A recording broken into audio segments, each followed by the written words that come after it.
Hello everyone.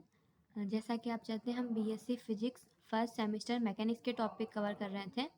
तो अब हम क्या करने वाले हैं, उसमें एक टॉपिक है कैंटिलीवर, जो आप इलास्टिसिटी वाले चैप्टर में पढ़ेंगे, उसे देखने वाले हैं। ठीक है, तो शुरू करते हैं। कैंटिलीवर होता क्या है, राइट? तो कोई हॉरिजॉन्टल बीम है, वो फिक्स्ड की जाती है एक एंड पे, और दूसरा जो फ्री एंड है वहाँ पे उसको लोड किया जाता है। जैसे कि आप यहाँ पर देख सकते हैं, ये फिक्स्ड कर रखी है यहाँ पे, है ना। ये हॉरिजॉन्टल बीम है ओ ए, राइट। इस ओ ए को यहाँ पर एक एंड इसका फिक्स्ड है, दूसरा एंड जो है वो फ्री एंड है ए वाला, है ना। इस एंड पर इसको लोडेड किया जाता है, यानी इसके ऊपर कोई लोड लगाया जाता है। तो इस अरेंजमेंट को हम लोग क्या कहते हैं, कैंटिलीवर। ठीक है, एक horizontal beam fixed at one end and loaded at free end is called a cantilever. अब इसके अंदर बेसिक थ्योरी दे रखी है क्या, कि हम मान लेते हैं कि ओ ए रिप्रेजेंट करता है एक बीम को जिसकी लेंथ कितनी है एल। ठीक है, लेंथ दे रखी है ओ ए की, O A equals to L, जहाँ पर एंड ओ जो है is connected to rigid support, उसको हम एक रिजिड सपोर्ट से दिख रहा है, हमें कनेक्ट किया गया है ना। और पॉइंट ए जो है वो कैसा है, फ्री है। ठीक है, और जो पॉइंट फ्री है उसी को हम लोड करते हैं, तो उसको हम बोल देते हैं कि weight W equals to M, जिसे हमने लोड किया रखा है। अब क्या होगा कि जिस फ्री एंड को आप लोड करोगे ना, वो थोड़ा सा झुक जाएगा, राइट। तो this end is depress downwards compare to O, और अब ये ए की जगह पे ये मुड़ के कहाँ आ गया, ए डैश पे। पहले हमारी बीम क्या थी, ओ ए थी। अब लोड किया तो ये मुड़कर कहाँ आ गई है, ओ ए डैश पे आ गया है। ठीक है, ओ ए डैश हो गई। अब कोई पॉइंट पी मान लो आप बीम पर। ठीक है, तो पहला केस इसमें होता है कि जब बीम का जो वेट है वो नेग्लिजिबल है, और हम इसी केस को स्टडी करते हैं, ये जनरल केस है ना, कि जब बीम का वेट कैसा है, नेग्लिजिबल है। डायग्राम आप अच्छे से देख लीजिए। ठीक है, फिर if the weight of beam is assume to be negligible, ठीक है, वेट नेग्लिजिबल माना, और बीम या फिर हम बोल सकते हैं कैंटिलीवर जो है उसको लोड किया जाता है, वेट कितना रखा जाता है, W equals to small M G, ये रहा W equals to M G. ठीक है, तो अब आप क्या देखोगे इसमें कि bending couple acting on the beam equals to W L minus X. ये कैसा आएगा बच्चों, देखो यहाँ पर ये पूरी ओ ए डिस्टेंस कितनी है, एल है। पी पॉइंट तक की डिस्टेंस कितनी है, यहाँ से लेकर ये पूरी कितनी दे रखी है, एक्स दे रखी है। अब यहाँ पर क्या है कि जो पी पॉइंट है, इसके इधर तो एंड पे क्या है कि W equals to M G से लोड किया है, तो यहाँ पर नीचे लग रहा है। अब क्या होगा कि इस पॉइंट पे ऊपर की तरफ रिएक्शन फोर्स एक्ट करेगा, किस डायरेक्शन में, ऊपर की डायरेक्शन में।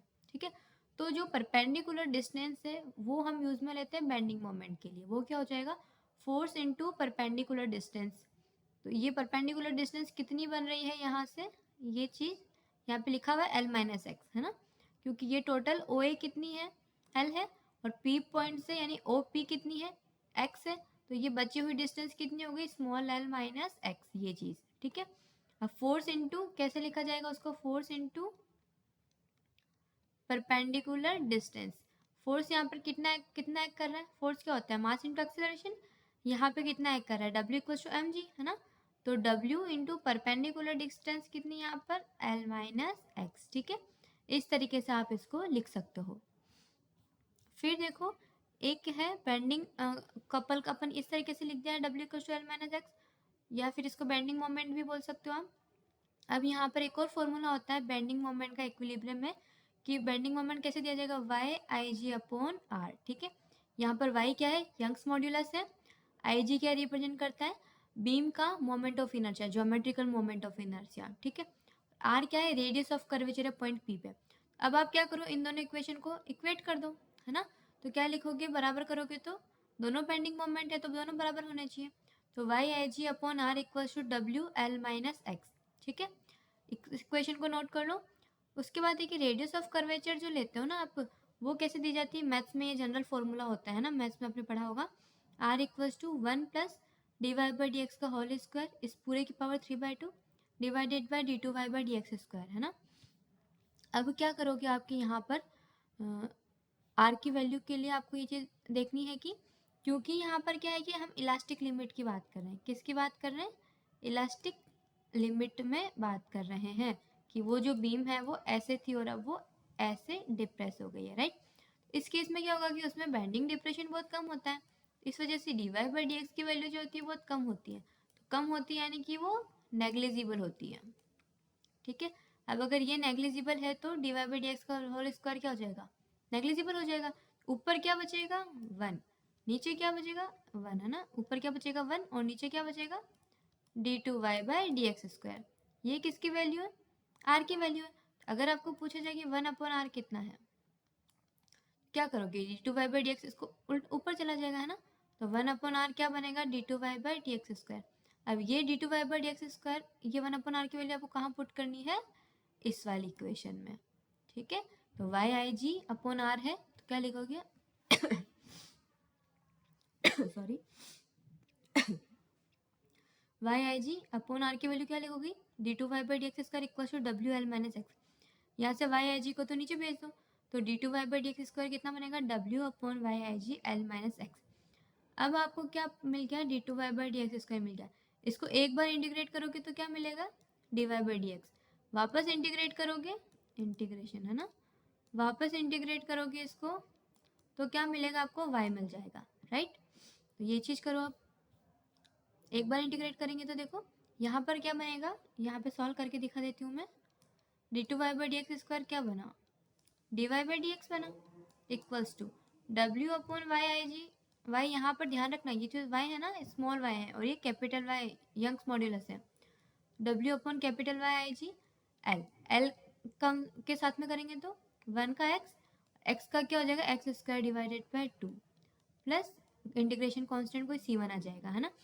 अब इसमें आप लोग ये ध्यान रखना कि अपन जब डायग्राम में बात करते हैं ना कि ये O पॉइंट है, ये A पॉइंट है और ये जैसे A' पॉइंट है ना इंक्लिनेशन के बाद का, तो यहाँ पर देखो क्या होता है कि इस पर्टिकुलर पॉइंट पे इस पर x की वैल्यू कितनी है 0, x की वैल्यू 0 और y की वैल्यू भी 0 है ना।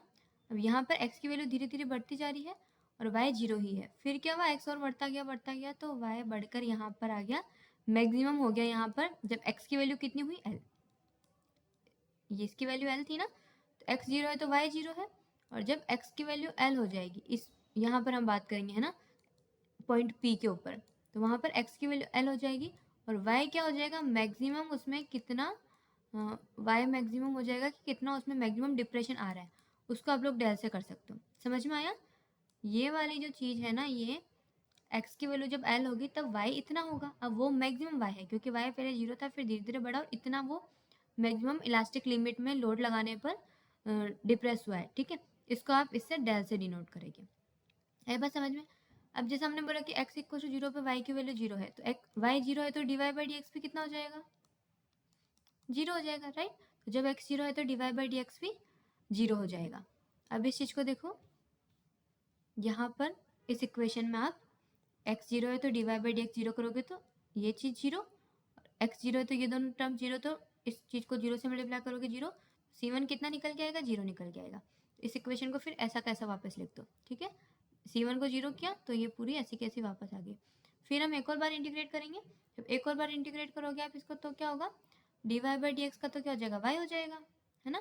W/y ऐसा कैसा Lx, x का क्या होगा x²/2 और x² है ना x²/2, तो 1/2 तो ऐसा कैसा रहेगा देखो L x का क्या हो जाएगा x²/2, राइट, माइनस 1/2 ऐसा कैसा x² का क्या हो जाएगा x³/3, ठीक है। तो ये टोटल कितना बन गया यहाँ से Lx²/2 और यहाँ से x³/6, ठीक है, 3 × 2 6। अब इंटीग्रेशन कांस्टेंट c2 आ गया। अब वही चीज़ कि x इक्वल टू 0 रखेंगे तो y 0 आएगा, तो c2 की वैल्यू 0, तो ये चीज़ हमको वापस मिल गई। अब हमने जैसे अभी डिस्कस किया था कि फ्री एंड पे a पे जब x की वैल्यू l है, y कितना है y मैक्सिमम यानी डेल, ठीक है। इस चीज़ को पुट कर दो यहाँ पर, ये वाली जो इक्वेशन आई है ना आपके पास में, ये वाली, इसमें c2 को 0 पुट करोगे तो हमारे पास में ये वाली इक्वेशन आ गई। अब यहाँ पर आप क्या करोगे x की वैल्यू l पुट करो, तो फर्स्ट टर्म क्या बन जाएगी L³/2, ठीक है, बन रही है l इंटू L²/2 यानी L³/2, और सेकेंड वाली क्या बन जाएगी L³/6 यहाँ पे दे रखा है। अब इसके आगे तो सॉल्व कर ही लोगे, L³ कॉमन ले लो, तो W L³/y into IG 1/2 minus 1/6, इसको सॉल्व करने में कोई दिक्कत ही नहीं है। 6 3 - 1 इक्वल्स टू 2/6, कैंसिल करोगे तो 1/3, तो फाइनली क्या बन जाएगा answer del equals to WL³ और नीचे 3 आया था ना तो 3y/IG।